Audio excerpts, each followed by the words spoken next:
औज़ुबिल्लाहिमिनश्शैतानिर्रजीम बिस्मिल्लाहिर्रहमानिर्रहीम। प्यारे फार्मर दोस्तों, मैं डॉक्टर अरसलान खालिद आज आपको अपने यूट्यूब चैनल पे और आज की वीडियो पे खुश आमदीद कहता हूँ। आज की वीडियो भी बहुत इंटरेस्टिंग और अच्छे टॉपिक पे है। थंबनेल से आपने उसका टॉपिक तो देख लिया होगा। देखें, जो भी हमारा फार्मर हमसे सवाल करता है तो वो बहुत एक अहम सवाल होता है, वो बहुत ही इम्पॉर्टेंट क्वेश्चन होता है। जो जो भी उसका क्वेश्चन होता है फार्मर का, वो इम्पॉर्टेंट क्वेश्चन होता है, क्योंकि वो चीज़ उसने फेस की होती है तो वो हमसे पूछ रहा होता है। अभी हमारे फार्मर्स के और दोस्तों ने बड़े क्वेश्चन किए थे कि डॉक्टर साहब हमें बताएं कि खल के फ़ायदे क्या हैं और खल के नुकसान क्या हैं। और दूसरे नंबर पे फार्मर्स हमसे पूछते हैं कि डॉक्टर साहब खाल इस्तेमाल करनी चाहिए या नहीं करनी चाहिए। और तीसरे नंबर पे पूछते हैं कि डॉक्टर साहब खाल इस्तेमाल करनी चाहिए या वंडा इस्तेमाल करना चाहिए। तो ये सारी चीज़ें बड़ी अहम हैं, आपको इन चीज़ों के बारे में समझना पड़ेगा, सोचना पड़ेगा। तो कोशिश किया करें फार्मर दोस्तों, वीडियो को शुरू से एंड तक देखा करें, थोड़ा सा टाइम निकाला करें, क्योंकि ये वीडियो बड़ी मेहनत से बनती है। और अगर इसमें कुछ चीज़ें मैं वीडियो के स्टार्ट में कर जाता हूँ डिस्कस, कुछ वीडियो के दरमियान में होती हैं और कुछ चीज़ें होती हैं जो वीडियो के एंड पे डिस्कस होती हैं। तो अगर आप इसे स्किप करेंगे तो कभी भी आपको वो जो मज़े की चीज़ होती है वो आप उसे मिस कर जाएंगे। तो चलते हैं अपने टॉपिक की तरफ। तो उसमें देखें, सबसे पहली और मेजर चीज़ क्या है प्यारे फार्मर दोस्तों, कि जिस तरह वक्त गुजरता जा रहा है तो जो भी चीज़ें हम बेशक हमारे इंसानों के इस्तेमाल वाली हैं या बेशक जानवरों के इस्तेमाल वाली हैं, तो उसमें प्योरिटी जो है वो आहिस्ता आहिस्ता कम होती जा रही है, यानी कि प्योर चीज़ें बहुत कम आती हैं। इसी तरह खल की बात करें तो खल में भी जो प्योर खल होती थी पहले वक्तों में, वो अभी वो चीज़ नहीं आ रही। क्योंकि अगर देखें, अगर आपको खल A+ कैटेगरी की मिलती है तो ये बहुत ही आउट क्लास चीज़ है, कंपोजिशन में अच्छी होती है, तो आपको इसका इस्तेमाल लाजमी करना चाहिए।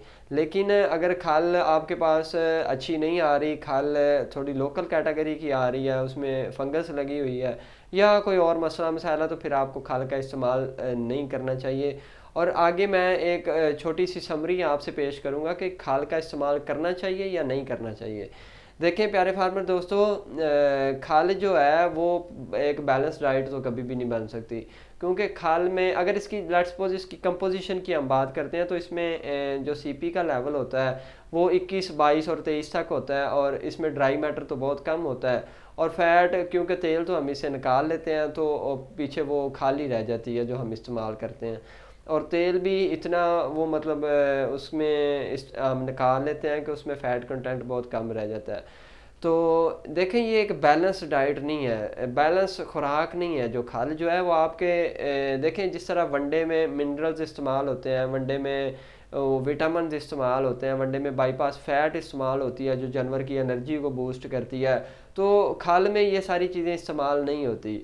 तो अगर आप खल ही इस्तेमाल करते रहेंगे तो फिर वो ज़ाहिर बात है आपको वो चीज़ें नुकसान तो होंगी।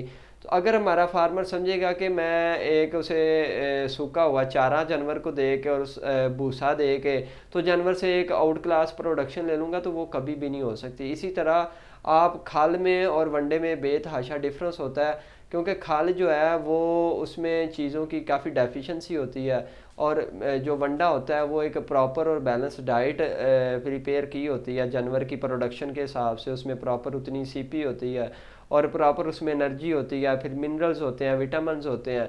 क्योंकि देखें, एक सूखा हुआ चारा ही जानवर को आप देंगे ना, तो अगर लेट्स सपोज प्यारे फार्मर दोस्तों, अगर आप जानवर से 20 किलो दूध ले रहे हैं ना, तो 20 किलो दूध आप उसे ले रहे हैं तो उसकी रिक्वायरमेंट भी 20 किलो दूध वाली है। तो कभी भी आप ये मत सोचें कि आप उसे खल दे के 20 किलो वाली रिक्वायरमेंट पूरी कर रहे हैं।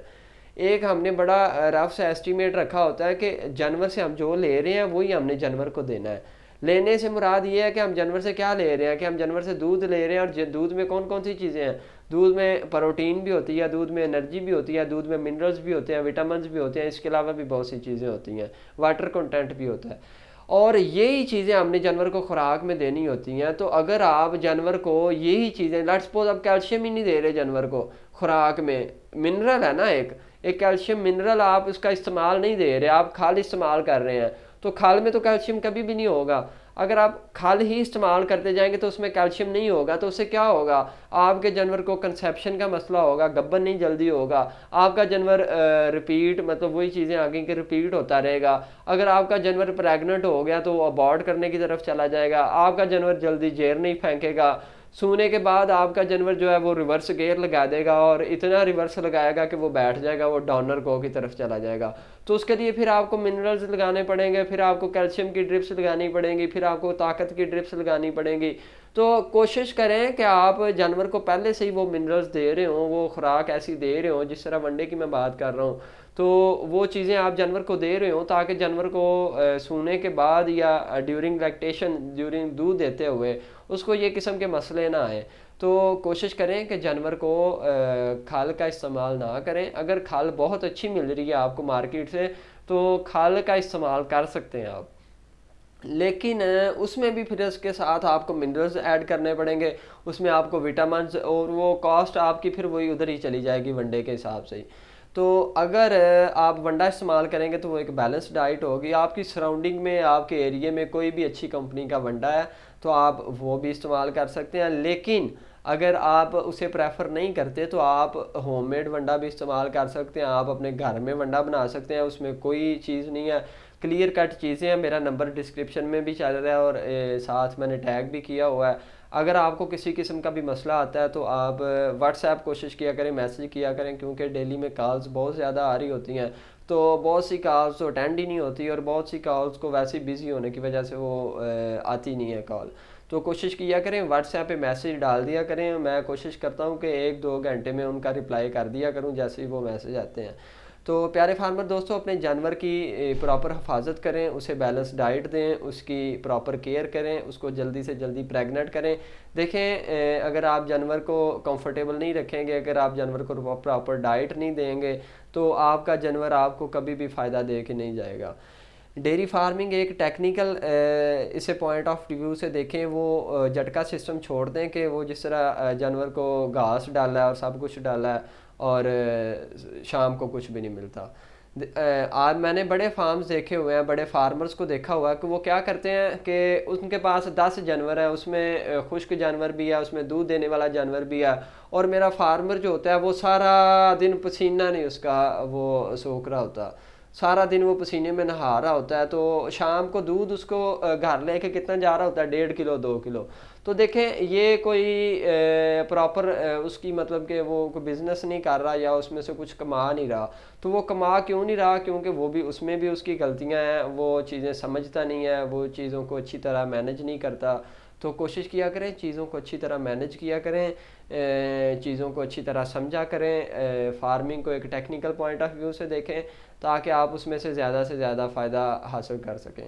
तो आज के वीडियो की समरी यही थी कि आप खाल का इस्तेमाल, अगर बहुत अच्छी खाल आपको मिलती है तो उसमें मिनरल्स भी साथ इस्तेमाल करें, लेकिन अगर आपको खाल नहीं मिलती तो आप वनडे का इस्तेमाल करें। वनडा एक बैलेंस डाइट है, वनडा एक प्रॉपर अच्छी डाइट होती है, उसमें सारी चीज़ें मिनरल्स, विटामिन, बाईपास फैट, ग्लाइकोलिन, सारी चीज़ें उन्होंने ना इस्तेमाल की होती हैं ताकि जानवर अपनी प्रॉपर प्रोडक्शन पे रहे।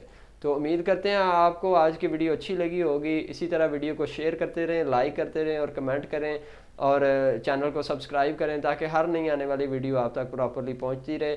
आज तक के लिए इतना ही, अगली वीडियो तक के लिए अपना ख्याल रखिएगा। अस्सलाम वालेकुम।